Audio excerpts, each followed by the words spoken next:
Iglesia de Cristo, reanima tu amor y espera. Lo llaman al Atebet. Entonces, estamos viendo los 5 libros. Reiteramos, vimos el nombre Elohim,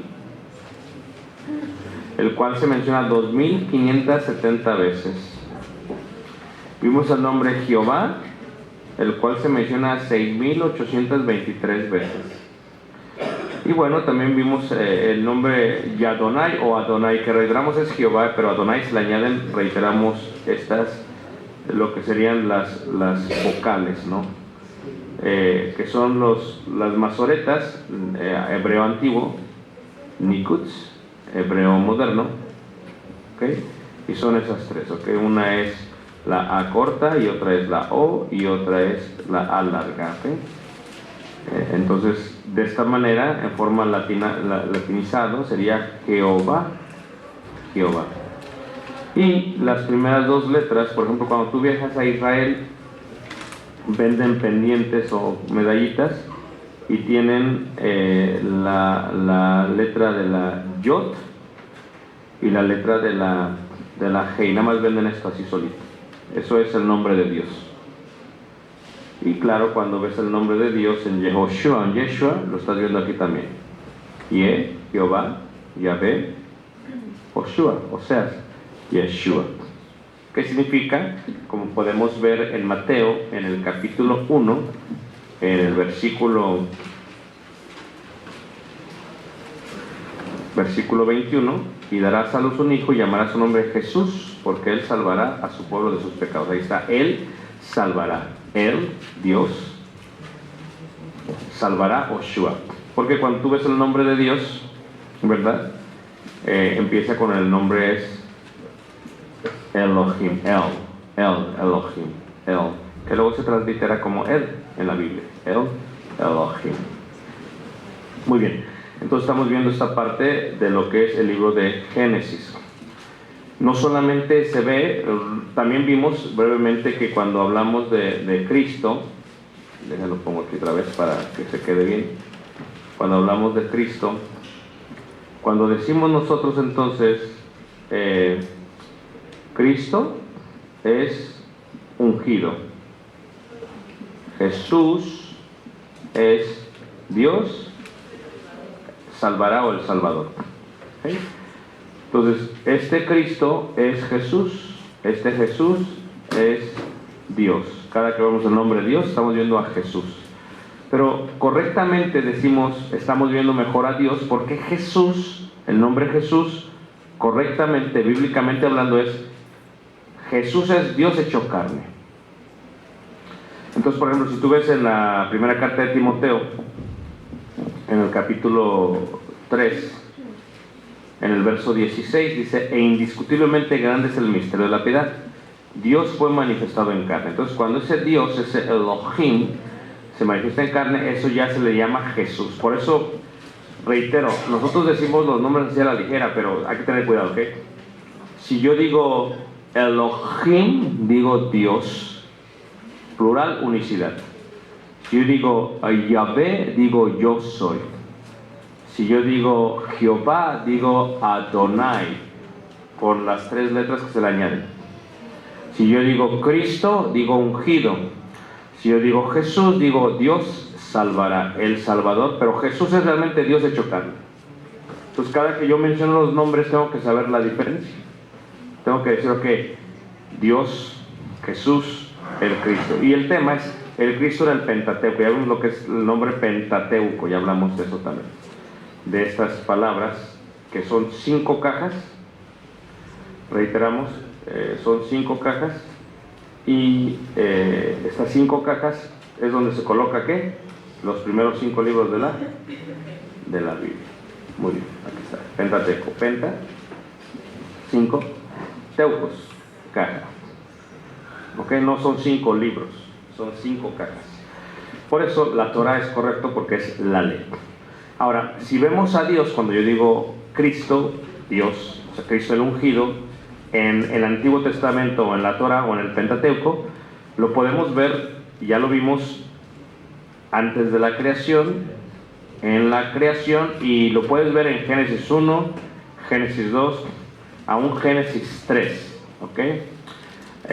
Génesis 4, lo puedes ver constantemente a este Cristo, pero me gustaría, si me permiten, que lo viéramos en lo que se le va a llamar como una teofanía. ¿Qué es una teofanía? Bueno, una teofanía es una teofanía. Una teofanía se separa en dos, ¿okay? Y cuando la separamos, levante la mano quien nunca había escuchado la palabra teofanía. Nunca, ¿ok? Muy bien. Okay. La palabra teofanía, ¿ok?, es una palabra que se compone de dos palabras. Déjame ver aquí. Se me está acabando la pila de mi tableta. Espera. La palabra teofanía se compone de dos palabras, teos y fanía. Ahora, también se le puede decir teofonía. Teofanía y teofonía. ¿Qué indica esto? Dios, teofonía, Dios habla, la voz o el sonido de Dios en la Torah. Teofanía es la muestra de Dios en el Antiguo Testamento. Esto es, cuando Abraham habla con Dios y Dios está hablando con Abraham, lo que sucede es una teofonía. ¿Me entiendes lo que estoy diciendo? Dios habla con Abraham. Lo único que está escuchando Abraham es que la voz de Dios. Es una teofonía. Pero en algunas partes de la Torah o de Génesis o Bereshit se va a mostrar Dios. Se va a mostrar Dios. Y entonces eso es una teofanía. Ya no es voz solamente, es una muestra de Dios. Tal como el sacerdote de Melquisedec. No puedo decir que es Jesús correctamente hablando. Sí puedo decir que es Dios y que Dios es Jesús. Levanta la mano que me entendieron. Porque cuando yo digo Jesús, estoy diciendo el Dios hecho carne. Y es un gran error decir es Jesús. Pero sí puedo decir es Dios. Porque Jesús es Dios hecho ¿qué? Carne. Y eso realmente no sucede hasta que nace Jesús. Hasta que se forma, concebido por el Espíritu Santo. ¿Me entiendes lo que estoy diciendo? Pero cuando Hebreos está hablando de Melquisedec, ¿y qué es Melquisedec? Melech Sadok. Melech Sadok. Melech es rey en hebreo. Sadok es justicia. Rey de justicia, Melquisedec. Abraham viene y le tiene que dar a Abraham los diezmos a el sacerdote Melquisedec. Y este de pronto sale. Y no sabemos nada de él hasta el libro de Hebreos. Aunque también lo dice el salmista, pero no se comprende. Levante la mano, ¿quién ha escuchado el nombre Melquisedec?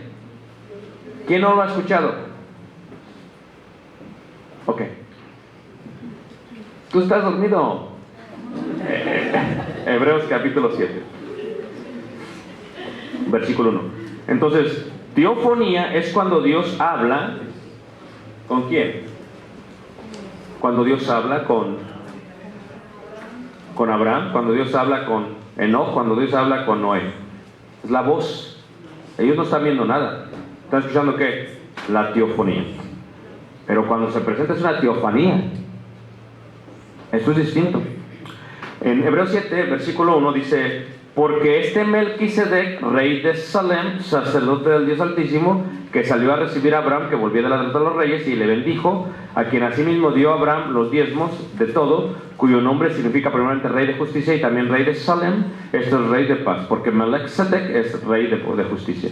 Sin padre, sin madre, sin genealogía, que ni tiene principio de días, ni fin de días, sino hecho semejante al Hijo de Dios, permanece sacerdote para siempre. Jesús, Yeshua, es el ungido según el orden de Melquisedec en Hebreos. En el tercer libro de la Biblia encontramos el libro de Vayikra, que es Levíticos. Y en Levíticos todo el libro tiene que ver con la ley de Moisés aplicada en los rituales, la sección sacrificial, la sección judicial moral y la sección ceremonial, y el sacerdocio que ha de aplicar esto. El sacerdocio, los levitas son ungidos, así como Cristo fue ¿qué? Fue ungido. ¿Dónde están siguiendo? Ahora, son ungidos así como Cristo fue ungido. Entonces, ¿qué es lo que está pasando aquí? Lo que pasa es que Melquisedec es más grande que el sacerdocio de los levitas, porque los levitas vienen de Leví, de Aarón, pero Melquisedec no tiene padre, no tiene madre, no tiene genealogía. Entonces él, como dice ahí Hebreos, semejante al Hijo del Hombre. Si han leído la historia, han leído la historia de Melquisedec cuando se presenta con Abraham, se presenta y le recibe y dices, ¿quién fue este? ¿Quién sabe? Llegó, tomó y se fue. Bueno, después hasta Hebreos nos damos cuenta que él era segundo de Melquisedec. Eso es lo que se conoce como un tipo y un antitipo. ¿Ah? Claro, Antiguo Testamento y ¿qué? Y Nuevo Testamento. Entonces Melquisedec, Antiguo Testamento y Nuevo Testamento. Pero es una teofanía, ¿por qué? Porque ¿quién fue? ¿Cómo fue? ¿Cómo se presentó? Es una teofanía. Lo mismo sucede, reiteramos, en la parte de Génesis capítulo 18. Aquí vemos otra teofanía. No puedo decir que es Jesús, porque sería incorrecto, pero puedo decir que es Dios. Y en eso sí lo puedo decir. 18, versículo 1 al versículo 15. Levante la mano si alguien ha leído esta parte de la teofanía que tiene Abraham. Levante la mano. ¿Alguien la ha leído? ¿Alguien no sabe de lo que estoy hablando?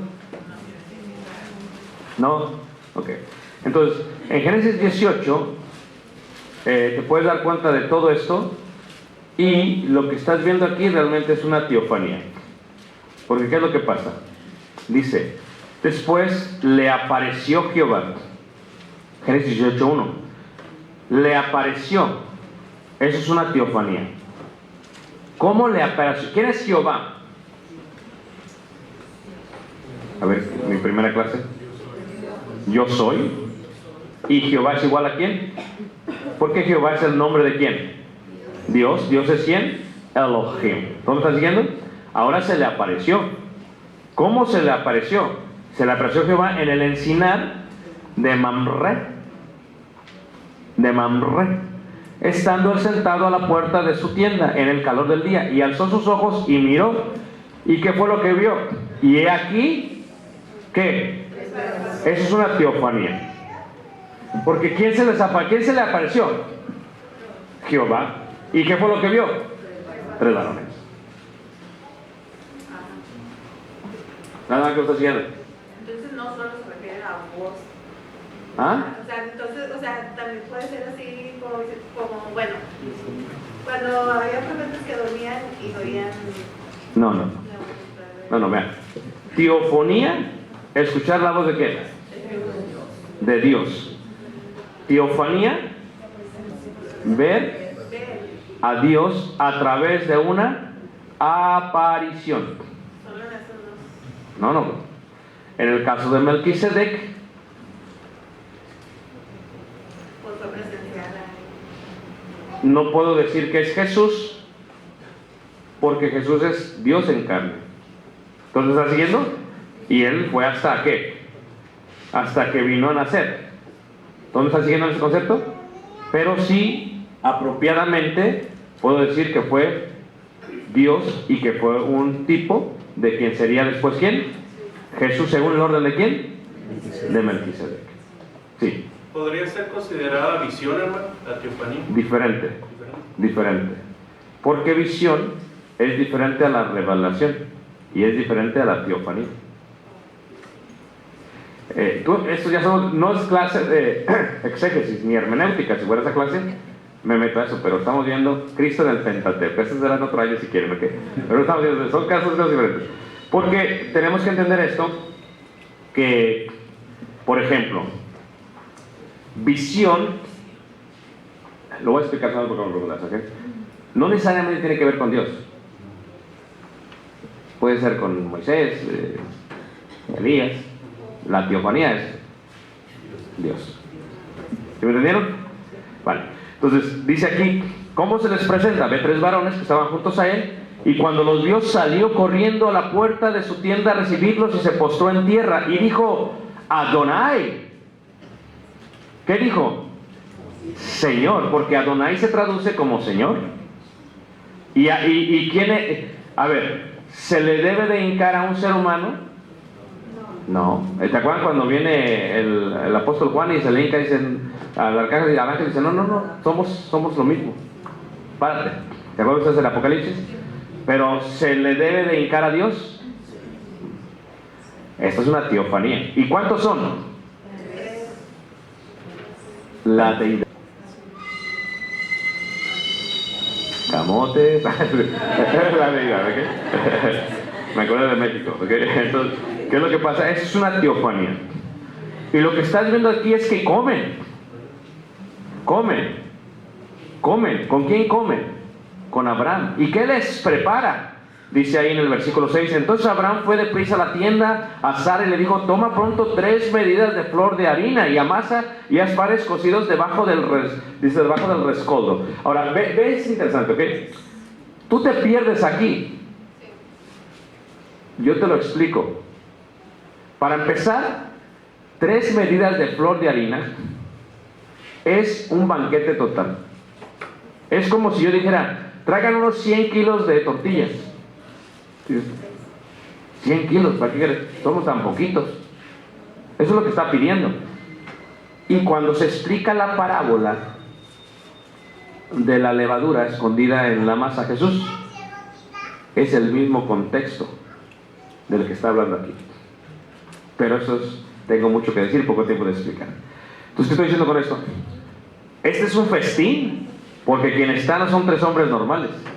Ahora voy a preguntar, ellos, corre Abraham a las vacas, tomó un becerro tierno y bueno y lo dio al criado, y ese dio prisa a prepararlo, tomó también mantequilla, leche de becerro que había preparado y lo puso delante de ellos, y él se estuvo con ellos debajo del árbol. ¿Y qué?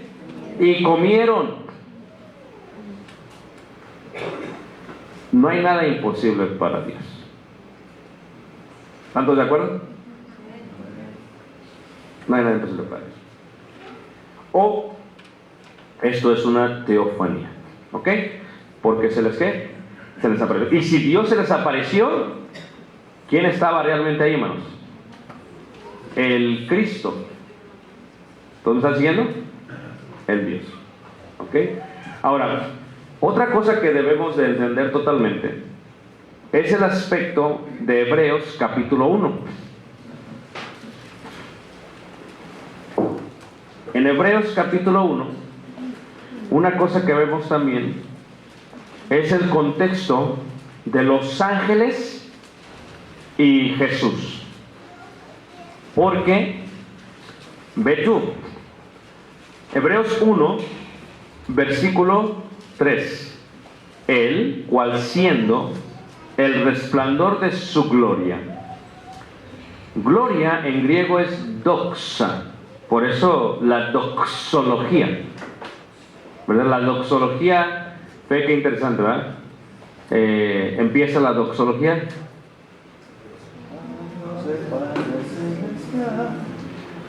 Al Hijo nuestro y al eterno Consolador.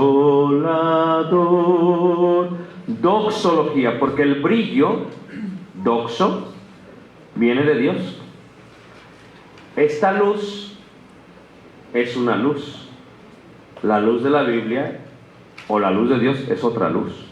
No las puedes comparar. ¿Ok?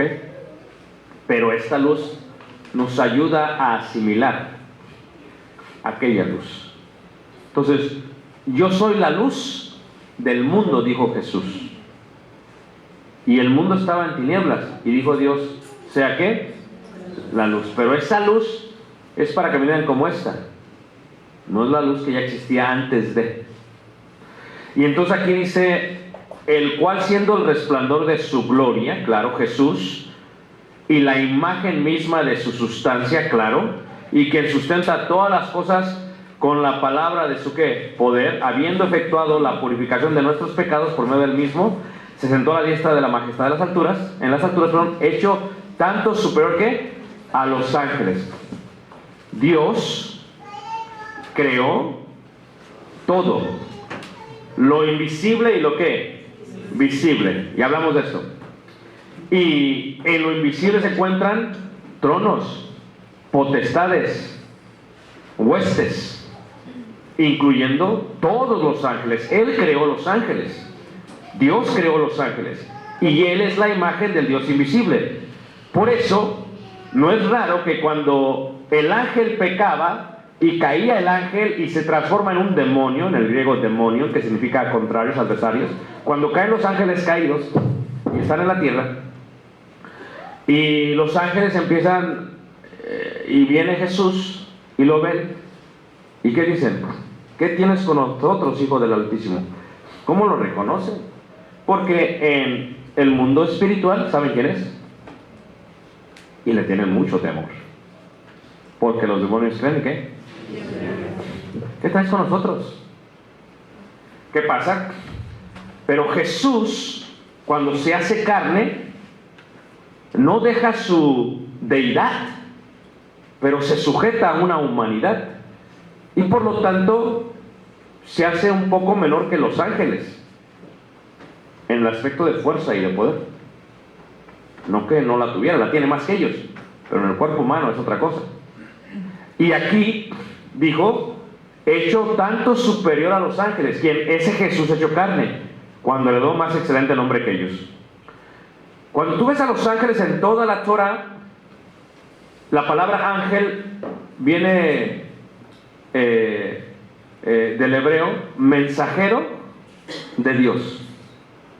Entonces, diferente un mensajero de Dios a una teofanía, porque la teofanía es la aparición de Dios, como se vio en Génesis 18. Pero Dios puede mandar un ángel, ve y haz esto y haz aquello y haz lo que quieras hacer, y va y haz lo que tienes que hacer. Y cuando ves Sodoma y Gomorra, ves el castigo de Dios a través. Entonces fue el mismo que la destruyó, no mandó sus ángeles. Regresamos. No se me pierdan, ¿ok? Los ángeles son creación de Dios. Son enviados por Dios. Y Dios, y sabemos que los ángeles son mayor en fuerza y en poder, según Pedro, que el ser humano. ¿Están todos de acuerdo? Ok. Cuando ves los ángeles en el Antiguo Testamento, en la Torah, Dios los está manejando como Él quiere. Tú haces esto, tú haces aquello, tú ve y dile aquello, tú ve. Pero no lo confundan con la teofanía. Es lo que me quiero asegurar de eso. ¿Ok? Porque allá sí se le apareció, dice la Escritura. ¿Se le apareció quién? Jehová. Pero aquí, cuando vemos Sodoma y Gomorra, los ángeles van después de la teofanía y le dicen y hablan. ¿Y qué es lo que pasa? Y entonces Sodoma y Gomorra es totalmente ¿qué? Destruida. Levante la mano que me está siguiendo, vamos.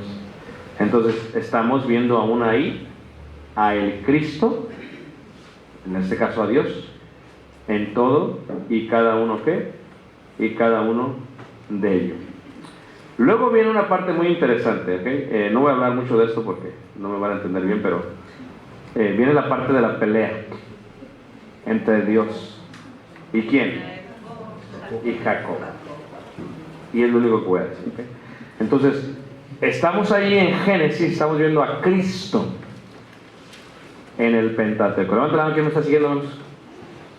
Ok, ahora, no solamente lo vemos en Abraham, no solamente lo vemos en Isaac, no solamente lo vemos en Jacob, porque cada que mencionamos el nombre Dios, estamos viendo a Cristo en el ¿qué? En el Pentateuco. Pero es hermoso porque cuando se ve el aspecto de los hijos de Jacob, se empieza a mostrar de una manera increíble el Cristo, porque todo el Antiguo Testamento es la sombra de lo que había de venir. Cuando yo digo sombra, ¿a qué me refiero? Si yo por un momento, vamos a decir que hay una persona aquí de pie, ¿no? Y disculpen mi dibujo, ¿ok? Entonces vamos a decir que esto es la sombra, ¿ok? Entonces, todo el Antiguo Testamento es esto, es una sombra, según dice Hebreos 10. La sombra no soy yo, pero la sombra soy yo. ¿Nada que me entendí más? Lo repito de otra manera. ¿Okay? La sombra no soy yo, y aquí no hay sombra, creo. No soy yo la sombra, ¿por qué? Porque si tú tratas de agarrarla, no me agarras. Pero la sombra soy yo porque realmente es un reflejo de quién soy yo. La sombra no sucede a menos que haya doxa, que haya luz. Dios coloca el Antiguo Testamento y es una sombra. La Torah es una sombra. El Creador en Génesis, Yeshua. El Creador, el yo soy sacando a los israelitas del Éxodo, Yeshua. El Creador dándole una ley al sacerdocio para que tengan una relación con Dios, Yeshua. Solamente Jesús puede hacerte que tenga la relación con Dios. El Creador permitiendo que hubiese de alguna otra manera un recorrido en el desierto, Jesús. El Creador permitiendo que se repita por segunda vez la ley, Jesús, porque una fue en piedras y otra fue en la mente y en el corazón. Entonces tú en todo estás viendo a Cristo, solamente que lo único que estamos viendo ahorita es la ¿qué? La sombra, por eso no podemos distinguir. Para distinguirlo tenemos que hablar un poquito de Él, y cuando hablamos de Él se puede entender ¿qué? La sombra.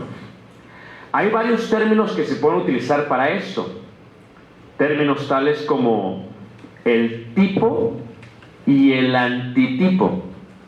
Levante la mano si han escuchado esta palabra. Ok. Tenemos el Nuevo Testamento y tenemos el Antiguo Testamento. Ok. El tipo y el antitipo es la relación de la sombra y lo real. Por ejemplo, vemos que se levanta una serpiente de bronce, la sombra. ¿Qué es lo real? Jesús crucificado. Vemos que hay un soñador que ha de salvar al pueblo, José. ¿Qué es lo que vemos acá? Jesús, que les da de comer al pueblo. ¿Dónde están siguiendo? Vemos a Moisés, que lo saca de Egipto. ¿Qué vemos acá? Jesús, que nos saca del mundo. O sea, vemos la sombra y vemos lo real. Vemos el sumo sacerdote Aarón. Vemos a Jesús. Y la pregunta es, ¿pero Jesús no viene de los levitas? Claro, porque es Jesús según el orden de Melquisedec. Y este fue antes de Aarón. Fue hasta la presencia que tuvo con Abraham. Y entonces estamos viendo a Jesús, el Cristo, a través de todo el Antiguo Testamento en la sombra. Pero no se puede entender hasta que viene el Nuevo Testamento. Porque el Nuevo Testamento es el cumplimiento del Antiguo ¿qué? Testamento. Porque Jesús vendría a cumplir toda ¿qué? Toda la ley.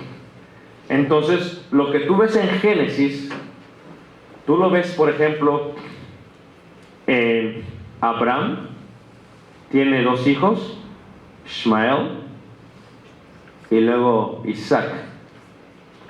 Pero Isaac es el hijo de ¿qué? De la promesa. Isaac tiene también 2 hijos, uno es Esaú y uno es ¿qué? Nunca es el primero, siempre es el segundo.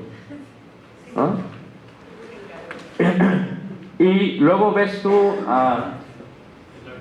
y luego es que es como está el tratado de ahorrar pila. Déjale quito el ahorrar la pila porque ese es el problema que tengo. Entonces ves tú luego a los hijos de Jacob. ¿Y qué es lo que tú ves en los hijos de Jacob? Tú estás viendo en los hijos de Jacob, lo que tú estás viendo es, ¿por qué José es de Jesús? Porque José realmente es el primogénito. ¿Sabías tú eso? Dices, hermano, estoy perdido. Fíjate, lo explico. Tú tienes a Jacob, que tiene 4 mujeres. Sí. Es que eran hijos de Raquel. Ándele. Y Raquel era la que verdaderamente ¿qué? Ándele. ¿Y cuál fue el primer hijo? Ándele.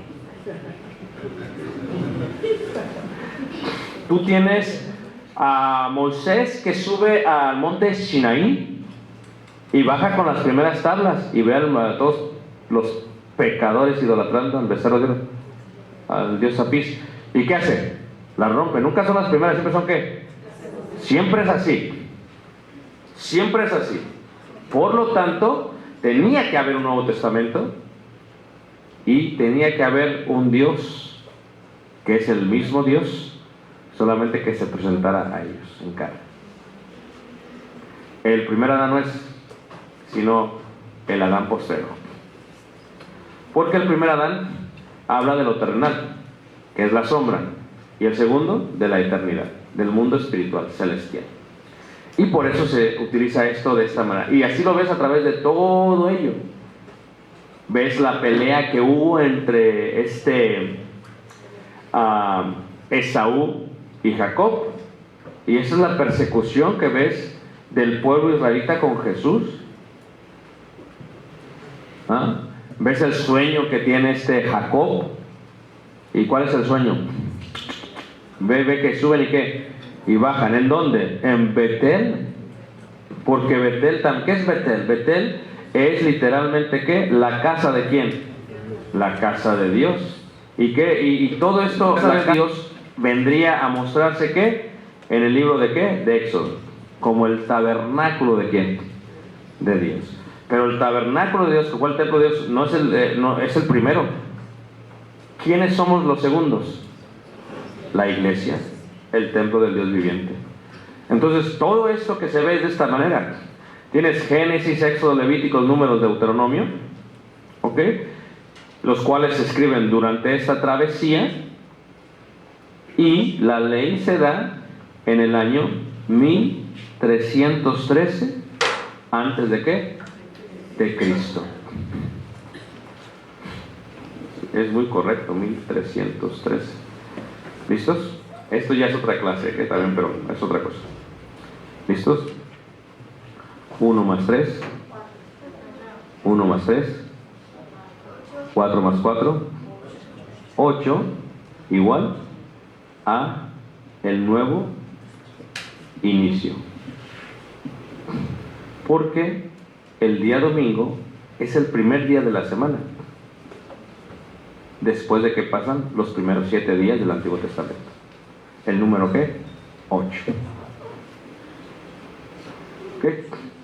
Y inicia la ley de Moisés, la Torah, lo que vendría a ser y se conoce como la Torah. Levanta la mano que me está siguiendo.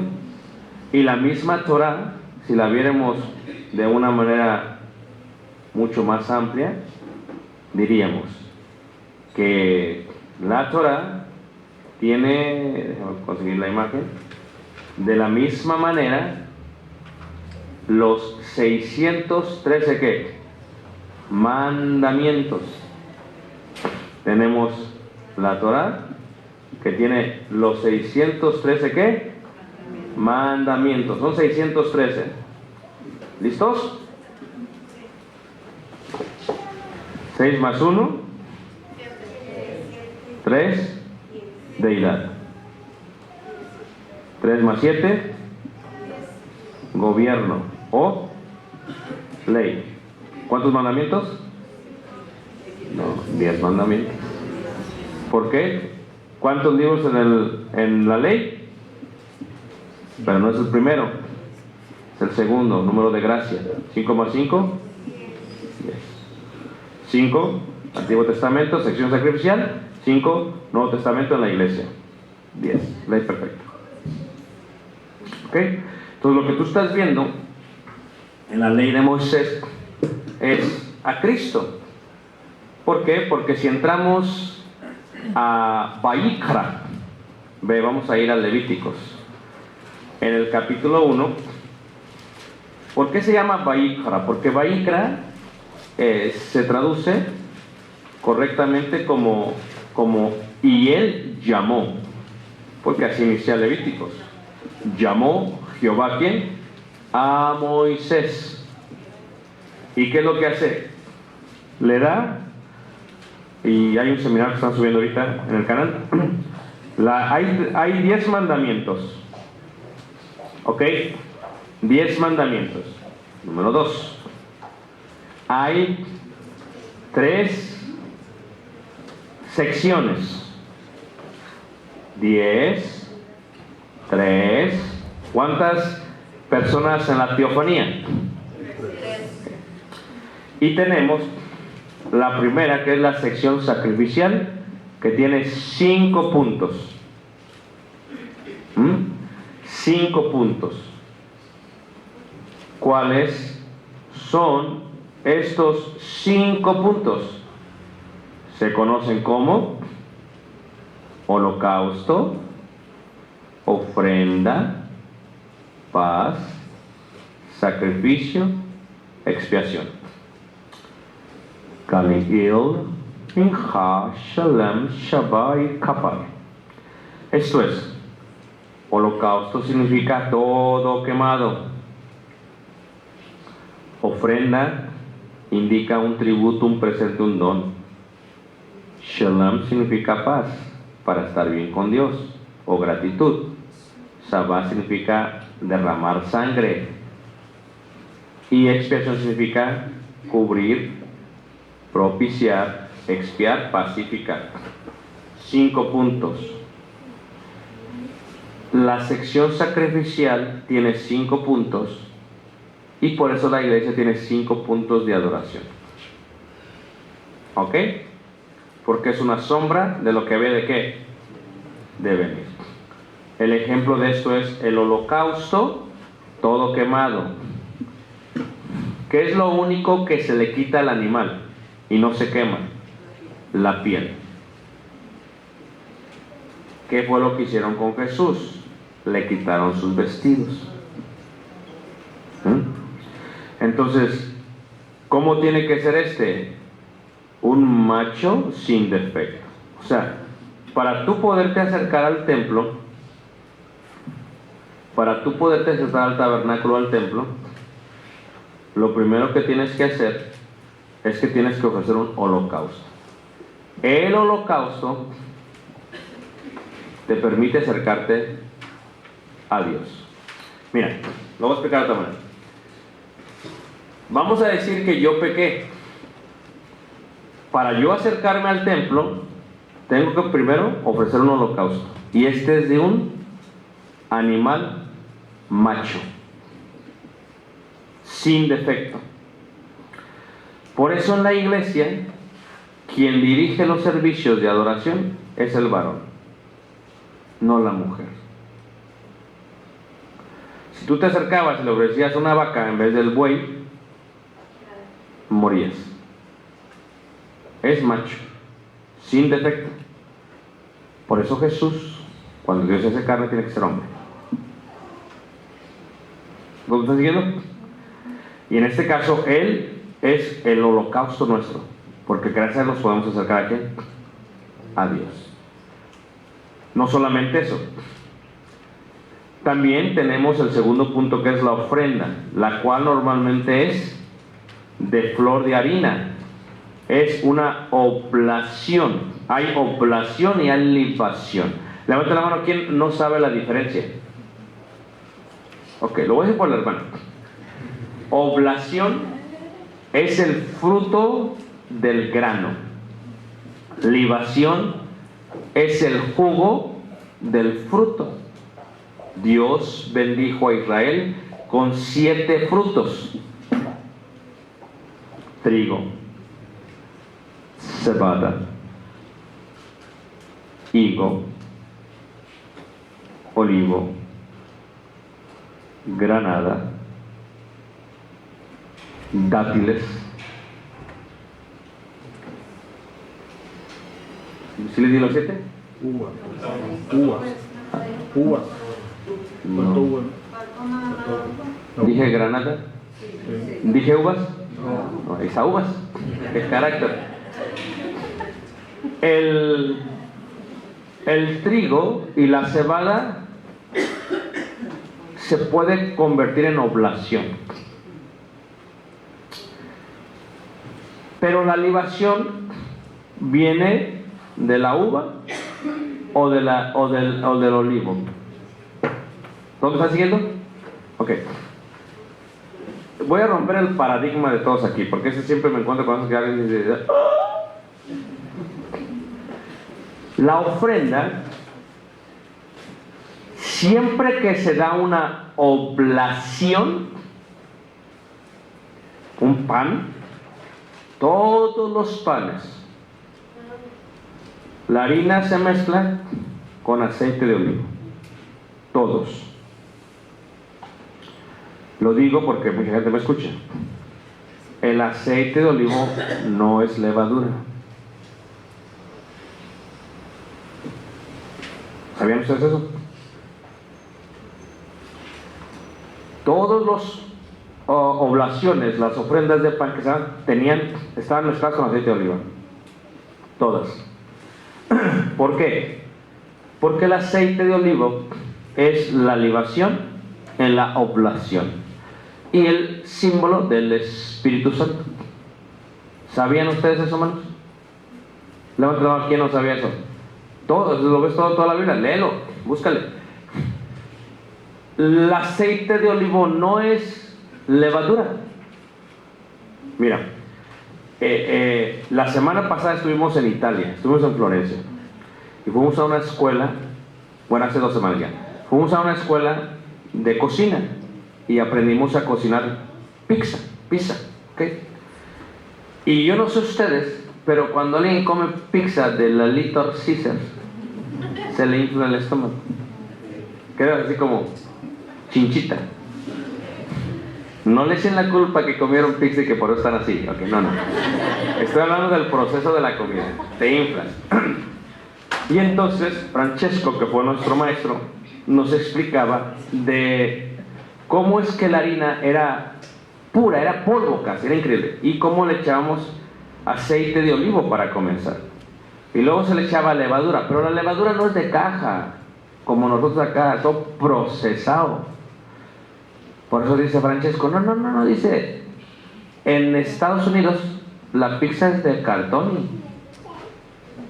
¿Cómo? O sea, de cartón, porque es puro cartón lo que estás comiendo. ¿Ok? No quiero bajar las ventas a Little Caesars, pero como la masa no es fina, por eso te inflas. Y el queso, como no es 100% queso, échale de comer. Es como los gansitos y el chocolate, no es chocolate, o sea, ¿me entiendes lo que estoy diciendo? No voy a entrar en detalles, pero ojalá me entiendan. Entonces, cuando ves la ofrenda en la sección sacrificial, siempre es aceite de olivo mezclado con oblación, siempre es así. Jesús es el pan que descendió del cielo y fue concebido por el aceite de olivo, el Espíritu Santo. ¿O no es así, hermanos? Y cuando Él se fue dijo: mi paz os dejo, mi paz os doy, no como la da el mundo. Pero ¿qué dijo antes de eso? Dice: me voy, pero les voy a dejar un consolador. El Espíritu de verdad os guiará a toda verdad. Y ese Espíritu Santo es el aceite de ¿qué?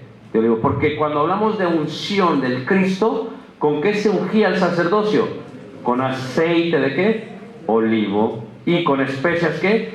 Aromáticas. Y se ponían en un cuerno de carnero, macho, aceite de olivo, especias aromáticas, y caía sobre el sacerdote, como dice el salmista.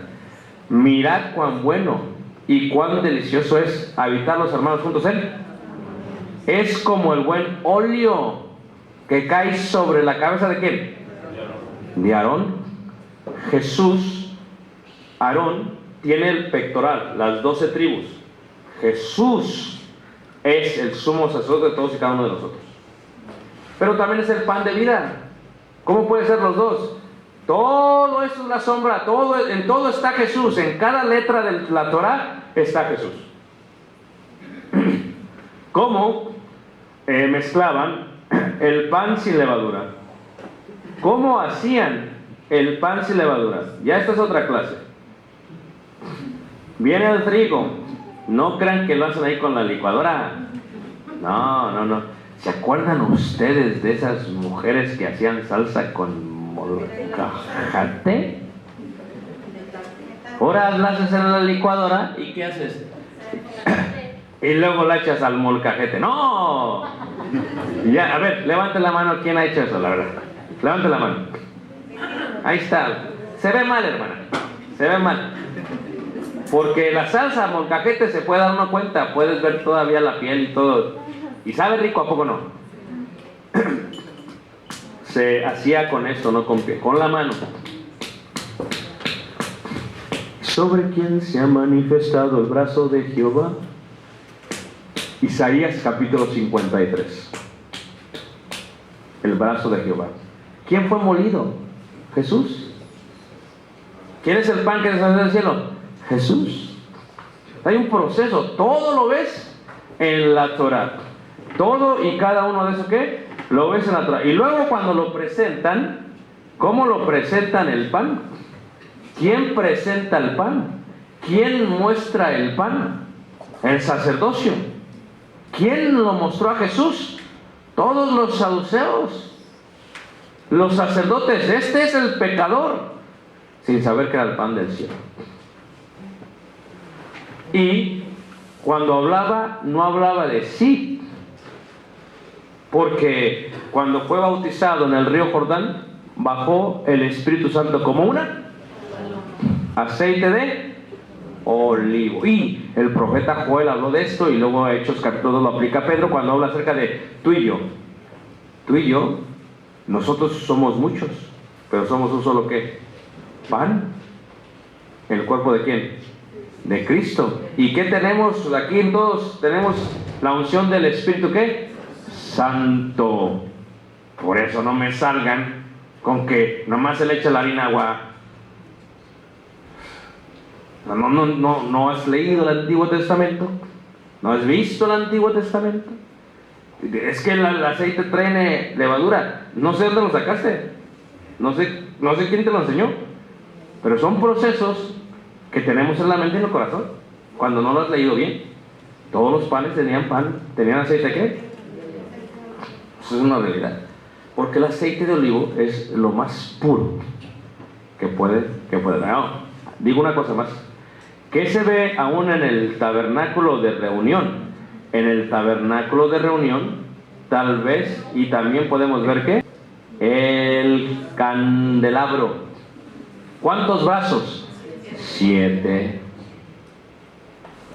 ¿Y cuál es el brazo más importante? El del medio. Claro. ¿Por qué? Porque cuando Jesús está hablando de Apocalipsis, ¿qué hace Jesús?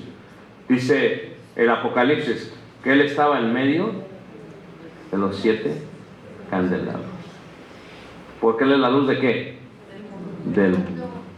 O sea, tú ves, pero ¿qué se le echa? ¿Qué se le echa?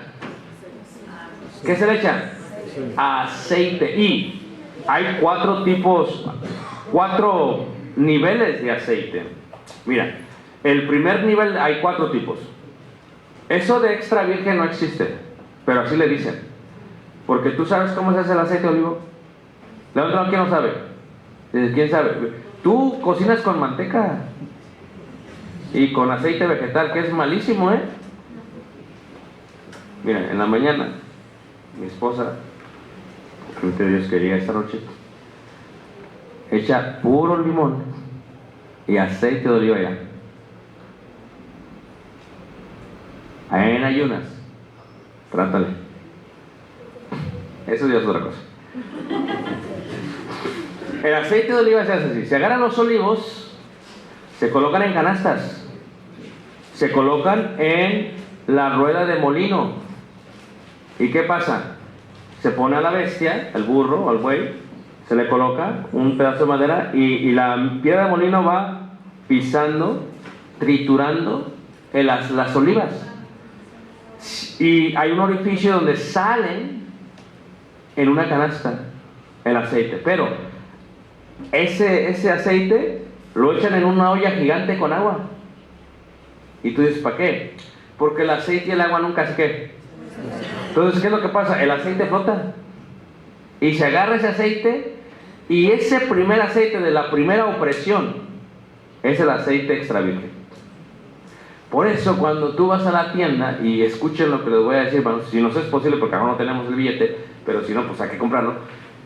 No compres el más chafé, compra el extra virgen, es el más puro que hay, y ese es el que se utilizaba para prender el candelabro. Por eso Jesús, cuando está en el Getsemaní o Getsemaní, que significa el huerto del olivo, ¿por qué? Porque ahí se hacía aceite de oliva. ¿Y Jesús estaba haciendo qué? Oprimido. Y siendo oprimido, ¿qué pasa? Se lo llevan entre las antorchas por el Yoshafat, por el Cetrón, y se va la luz del mundo entre antorchas con los soldados del Sanedrín. ¿Y qué pasa? ¿Pero por qué hizo eso? Para que tú y yo tuviéramos aceite, hermanos. Si no, no tenemos aceite tú y yo. Y en Apocalipsis se muestra el candelabro como las 7 iglesias de ¿qué? Del Apocalipsis. Y el Espíritu Santo es necesario para que tengamos y demos la luz de ¿qué? Del mundo. Esto se va a través de toda esta parte de Levíticos. El aceite de olivo. Reiteramos, en la parte de... Ya me perdí. En la parte de la sección ¿qué?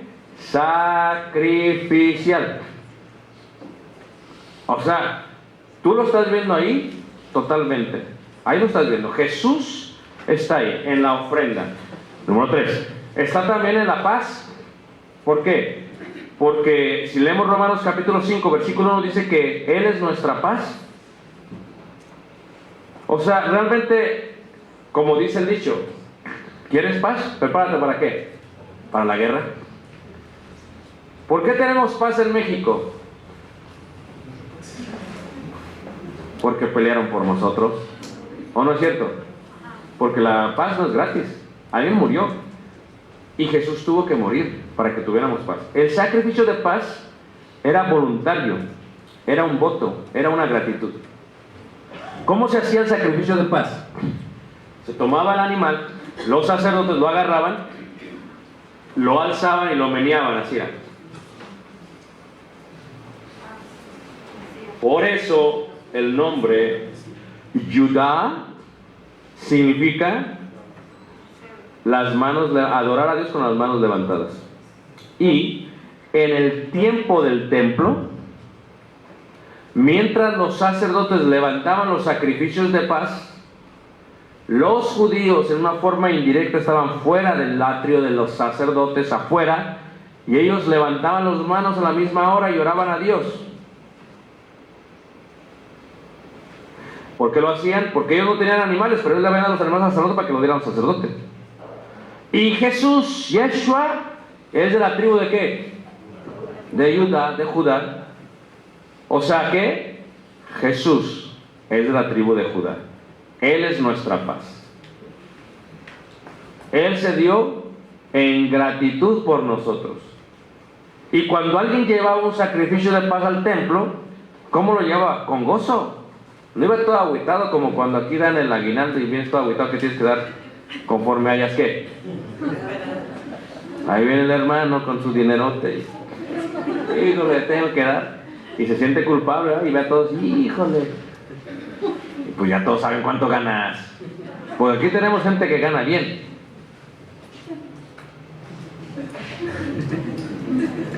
No le hagas así, hermana, no le hagas así. ¿No gana bien? A ver, levante la mano, ¿quién gana bien? ¿Qué les dije? ¿Qué les dije? No, es que todos ganamos bien, nomás que... Entonces, cuando vemos el sacrificio, el de gratitud, cuando vemos a Jesús, Él fue con gozo a entregarse. Él es nuestra paz. Con gozo fue, dice Hebreos capítulo 12, versículo 2. No estuvo pensando, a lo mejor, si no, Él fue. Dice, con el gozo puesto delante de ¿qué? De Él. Entonces miramos a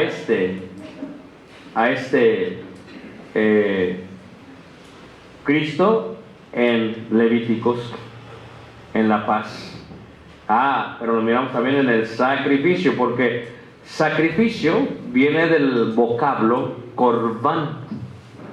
1, 2, 3, corbán. Y sacrificio significa literalmente derramar la vida, derramar la sangre. Porque los antiguos veían al animal que se le iba la sangre y decían, se está yendo la vida. Ahora, la otra cosa que tienes que entender es que corbán indica tener una relación íntima con Dios. Corbán es relación. Y la relación con Dios solamente es a través de la sangre. Entonces, ¿por qué Cristo se ve en Levíticos? Cristo se ve en Levíticos porque si no hubiera sido por Él, no tuviéramos una relación con ¿quién? Con Dios. Jesucristo es el mediador entre Dios, porque solamente el mediador entre Dios y los hombres, Jesucristo ¿qué? Hombre. ¿Por qué tiene que ser hombre? No un hombre. ¿Por qué hombre? Cuerpo físico. Tiene que derramar sangre. Exactamente. Entonces, cuando vemos esta parte del sacrificio, Jesucristo es nuestro ¿qué? Sacrificio. Como dice Hebreos capítulo 10. Holocaustos no quisiste, por lo cual dije, heme aquí, prepárame el cuerpo para ir. Y Jesucristo vino a morir por nosotros. Tú y yo, sin Jesús, no llega nada al cielo. Gracias a Jesús, todo llega ¿a qué? Al cielo. Y ya aquí me voy a detener. ¿Por qué? Porque voy a dar unos minutos para preguntas. Hemos visto parte del Génesis y parte de Vayikra, de Levíticos. Mañana vamos a ver Éxodo y Números. Levanta la mano, ¿qué estás siguiendo? Estamos viendo a Cristo en él o Dios en la Torah. Muy bien, preguntas, hermanos. Vamos a ver, ¿hay alguna pregunta, hermanos? Vamos a dejarlo para preguntas. Levante la mano, ¿quién no se durmió? Hermano. Yo sí lo dormí, por eso. Dilo, hermano. Fíjate que me quedé pensando en lo que estabas diciendo cuando estabas hablando de Melquisedec. Ajá. Si Melquisedec, como se presenta ahí en Hebreos, no tiene principio de día, ni genealogía, ni todo eso, ¿cómo pudiéramos pensar cuando dice semejante al Hijo de Dios? En la, no sé, como en la estructura de la deidad, el Padre, el Hijo, el Espíritu Santo, en la eternidad, ¿cómo pensaríamos de Melquisedec? ¿Cuál sería su lugar, su estado? O sea, porque la Escritura lo menciona y lo dice la Escritura a los hebreos, o sea, tan grande es, como que lo ve como muy admirable por sobre encima de todo el sacerdocio. Y luego el mismo escritor de los hebreos presenta a Jesús semejante en el sacerdocio de Melquisedec. Pues me quedé pensando, no sé si exista como una explicación, un pensamiento acerca de eso. Sí, primero, el Antiguo Testamento es la sombra de lo que ha de venir. Es lo físico de lo espiritual. Es lo terrenal de lo celestial. Así como en lo terrenal hubo un sacerdocio, así en lo celestial existe un sacerdocio. Y el que es sacerdote es Jesús. Así como en lo terrenal el sacerdocio viene por el linaje de una persona, lo lógico para todos sería, entonces, ¿dónde cabe Jesús? Y lo explica Hebreos. Es que en el caso de Jesús no hay linaje, porque Él no viene de nadie, porque Él es Dios. Pero como esto es una realidad celestial de la sombra terrenal, lo explica de esa manera. Porque la pregunta de los cristianos hebreos en Jerusalén era, bueno, pero es que vamos a empezar por esto. ¿Cómo puede ser Jesús sacerdote si no era de la descendencia de Leví? Y se lo explica, es que porque Él es según el orden de Melquisedec, que es mucho mayor que esto. ¿Por qué? Porque es celestial, espiritual y eterno. Y en la eternidad no hay inicio ni fin. Y esa es la expresión de Jesús. Es como presentar el sacerdocio terrenal de manera perfecta. Exactamente. Tan grande es que Abraham siendo él en ese momento el patriarca grande, podríamos decir, que reconoce también los judíos, es perfecto. Y aún con toda su perfección y todo lo que representa para Dios, otorga los diezmos de los bienes. Por eso dice, ¿quién es mayor? En este caso Jesús es mayor que Abraham. Y recuerden que toda la carta de Hebreos, la idea es Jesús superior a los ángeles, Jesús superior a Moisés, Jesús superior a Aarón, Jesús superior a... O sea, está hablando de la superioridad de Jesús. Bien, gracias a Dios. Preguntas, hermanos. Todos están aquí. Le voy a dar una moneda al hermano, porque es una muy buena pregunta y profunda pregunta. Nada más para confirmar del tipo y el antitipo. Yes. El tipo yo lo entiendo, hermano, que es la conexión de los eventos o sucesos ocurridos en el Antiguo Testamento que tiene que ver plasmados en el Nuevo. Y el antitipo a la inversa. ¿Es correcto, hermano, o es al revés? Estaba buscando aquí mis notas. ¿Podrías repetir otra vez la pregunta? Que el tipo, podríamos decir que son las conexiones de los eventos o sucesos del Antiguo Testamento con respecto al Nuevo. Y el antitipo es los sucesos del Nuevo que puedo aprender del Antiguo. ¿O es al revés? La idea del tipo y el antitipo es todo lo que pasó en el Antiguo. Ajá. Nos trata de enseñar el mundo celestial, pero se coloca y se separa en Antiguo y Nuevo Testamento. Entonces, el tipo y el antitipo, Antiguo y Nuevo, se ve de esta manera. ¿Cómo podemos decir que uno es de otro cuando la misma Biblia te dice que es eso? Y como te lo dice, el ejemplo que yo di fue la serpiente de bronce. Así como se levantó, así se ha de levantar. Pero, ¿qué fue lo que hizo la serpiente en el Antiguo Testamento? Sanó a aquellos que la veían y que creían. Al igual en Jesús, aquellos que lo vemos y creemos. Entonces, esa es la parte de enseñanza. Muy bien. Es como yo creo que lo que hablaba el hermano es, por ejemplo, en el caso de los personajes bíblicos, José vendría a ser el tipo de Jesús. Exactamente. Okay. En el caso de José, pero la pregunta vendría, ¿pero por qué? Ahí es donde tienes que explicarlo. Tiene que estar detallado por qué. Y es muy sencillo, porque Él es el Hijo del amado. A Jesús se le llama el amado también. Muy bien. ¿Alguien más? Yo, hermano. Hermano. Hermano, en el caso de Melquisedec, usted lo manejó en el sentido de que es una teofanía, la interacción que tuvo Abraham con Melquisedec. Entonces quiere decir que Melquisedec no fue un personaje histórico, en el sentido, por ejemplo, podríamos ver a José como un tipo de Cristo o a Jacob como un tipo de Cristo. Si fuese una teofanía, entonces Melquisedec no fue un personaje histórico. Esa es la pregunta. Bueno, vamos a analizar las palabras. Personaje histórico. Sí, porque es un personaje en la historia. Pero la gran diferencia de Melquisedec y José es la idea general de la vida misma, que en el caso de José es un ser humano, y en el caso de Melquisedec es mi comprensión que está haciendo esta referencia. Y luego viene la pregunta, no podemos ir más allá de lo que está escrito, pero viene la pregunta es, pues ¿de dónde salió? Hebreos lo contesta.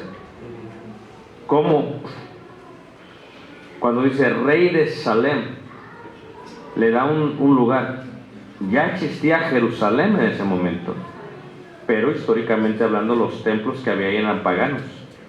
Entonces tenemos que eliminar Jerusalén terrenal. Por lo tanto se tiene que colocar Jerusalén ¿qué?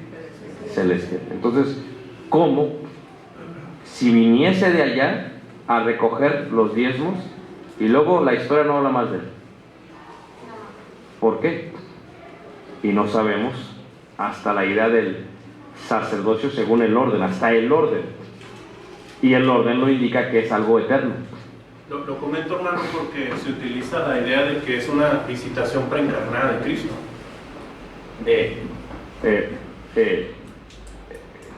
Estudiamos las palabras. Es que las palabras son importantes, ¿ok? Dios solo se hizo carne en Jesús. Y eso sucede en el Nuevo Testamento. Claro. No puedo decir preencarnada, porque si digo preencarnada, yo estoy diciendo que Dios se hizo carne antes de Jesús y no tengo Biblia para eso. Lo que sí tengo es una teofanía. Dios se apareció. Teofanía es una aparición de Dios de esta manera. Eso es más correcto, porque en el momento que digo en carne me meto en muchos líos, porque si vino en carne, esa carne tuvo que morir o transformarse o algo, y no hay Biblia para mencionar eso, a diferencia de Jesús, que sabemos que vino en carne, murió, resucitó y ascendió. Entonces ya es diferente. Por eso hay que tener cuidado en las palabras. Pero sí, peligro también cuando uno dice, y son cosas que vamos más allá de lo escrito, cuando dice, no, cuando el ángel de Jehová, no, el ángel de Jehová es un mensajero de Dios, no es Jesús, porque reitero, Jesús es Dios en carne, y ese hasta acá. Entonces hay que tener cuidado con esa parte porque si no te revuelves, luego puedes decir, el gigante que estaba atrás era Jesús, y no, espérate, no, tranquilo, correctamente es, Dios estaba delante de él, sí, a través de un ángel, sí, mandó un ángel, sí, pero eso es lo bíblico. De otra manera nos podemos desviar de una manera incorrecta. Dios dice, nadie ha visto a Dios, nadie ha visto. Exactamente, nadie ha visto a Dios, pero luego dice Juan, lo que nuestros ojos ¿qué? Lo que nuestras manos ¿qué? Con respecto al Hijo de Dios. Y lo que ellos vieron fue a Jesús, al Dios que, en este caso, ellos que sí lo vieron físicamente, pero no en la parte. Es lo mismo que dice Pablo, la imagen del Dios invisible. Exactamente. Una vez, nadie ha visto jamás a Dios en esa parte. ¿Cuándo le vamos a ver? Cuando estemos ¿qué? Con Dios. Le veremos tal. Muy bien. Ahí estamos coordinando. Estamos como ensamblando toda la Biblia, ¿no? Es algo muy profundo, o sea, se ve como sencillo lo que estamos viendo, pero dices, oye, está medio profundo. Es que estamos tratando de estudiar esta parte espiritual celestial, eterna, que pues a veces nuestras mentes finitas como que se menean. Muy bien, preguntas, vamos. Ya se me acabó la pregunta. Estaba bien confundida con lo de otra vez. ¿No? Estaba bien confundida porque cuando hacía hincapié en lo de genealogía y genealogía, entonces yo en la parte del sacerdote pues lo entendía, ¿verdad? De que si era necesario no ver la genealogía porque si no haría mal el sacerdocio de Jesús, por cuestiones de que tenía que venir de esa, Claro. de esa raza. Pero a la vez yo decía, pero también me causaba, porque decía, por otro lado, en las promesas que hablaban acerca de Jesús, pues sí había algo que nos indicara de dónde, o sea, sí nos decía de qué linaje precisamente, o sea, como que sí era importante, ahí sí había genealogía, porque nos prometía que venía a ser de David, de Isaí, o sea, sí venía... De una serie de Sí, o sea, ahí se aplica la genealogía. Y a la vez también decía yo, espérame, pero pues ¿de dónde la vamos a agarrar la ¿Nosotros? Sí, la genealogía, o sea, decía... No, es que nuestra genealogía está marcada no en la carne sino en el espíritu, no en la carne sino en lo físico, sino en la fe, que así como Abraham, somos hijos de Abraham, porque decimos lo mismo que Abraham, creímos en algo y somos hijos de la fe en Abraham. Hermanos, ¿aprendieron algo esta noche? ¿O se van mareados?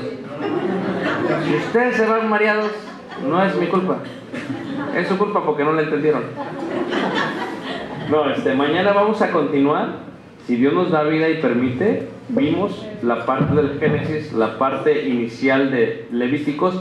Mañana, es que lo estoy haciendo cíclicamente, mañana vamos a ver Éxodo y nos vamos a meter un poquito de números, ¿ok? Entonces, si Dios permite, nos da vida y nos da salud, hermanos. Hermano, Melquisedec, yo lo entiendo, es como si yo me preguntara de dónde viene Dios, o sea, así nos quiere dar a entender a esto, ¿no? Exactamente. O sea, no me voy a poner a cuestionar de dónde viene. No tiene historia, no voy a cuestionar a Dios de dónde viene. Exactamente. Bueno, es que sí lo hacemos. No, o sea, yo me pregunto qué eso es, o sea, que... Sí, pero sí lo hacemos, porque ¿de dónde viene Dios? ¿De dónde viene Dios? Pero pues la Biblia nos dice, no, Él no tiene principio, Él tampoco tiene ¿qué? Fin. Es difícil, ¿verdad? Porque dice, Toda la genealogía venía del padre, la mujer no... exactamente. Exactamente. No podríamos decir, Jesús no es hijo de usted. Y eso es otro punto. Eso está... Pero muy bien, como que se me volaron, pero está bien. Así, ¿sabes qué así pasó con ese globo aerostático de Texcoco? Y se quemó. Por eso hay que bajarle. Hermano Rendón. Creo, bueno, es pregunta. ¿Ah? ¿Cree que la mejor manera de decir que lo de Melquisedec sería una posible teofanía es mejor? Para no caer con esa duda de que Melquisedec no era una persona. No sé si me expliqué. A ver, lo hago otra pregunta. Los tres en Abraham comieron. ¿Puede Dios hacer que alguien coma sin tener cuerpo? ¿Ah? Pero sí, podrías decir posiblemente, si todavía hay duda en el que enseña, y si no va a causar mucha conmoción los que oyen, para como que caer como ahora, como que dice, como tener un cojincito, ¿no? Como que... Pero si lo entiendes bien en el aspecto de la aparición y por qué sucede, y ves todo el contexto, puedes decir tranquilamente, se apareció porque lo vio Abraham, y porque recibió los diezmos, y porque sabemos que no era un ser humano, porque si hubiera sido un ser humano, tendría ¿qué? Genealogía, pero no la tenía. Y sabemos que no es un ángel, porque si fuera no lo hubiera dicho. Lo que sabemos es que era un sacerdote eterno, y el único que se considera eterno en sacerdocio es Jesús, y por eso se le compara de esa manera en la parte de eso. Pero ahí es donde hay que tener cuidado, porque ya cuando dije Jesús dices, entonces se encarnó. No, espérate, ¿me entiendes? Esa es la parte. Es la parte donde te digo, voy a tener que tener mucho cuidado con esa parte, porque sí te puedes meter en vara de qué? Camisa de una En la vara de 7 camisas. Digo, Dios los bendiga, hermanos. Gracias. Mañana nos vemos, si os permite, y lo doy lugar a nuestro hermano con este himno cántico. Pasa, hermano Salazar. Aquí dejo mi tarjeta, por si alguien tiene más preguntas. Aquí las puede agarrar. Pasa. Jesús el esposo, vestido de honor, viniendo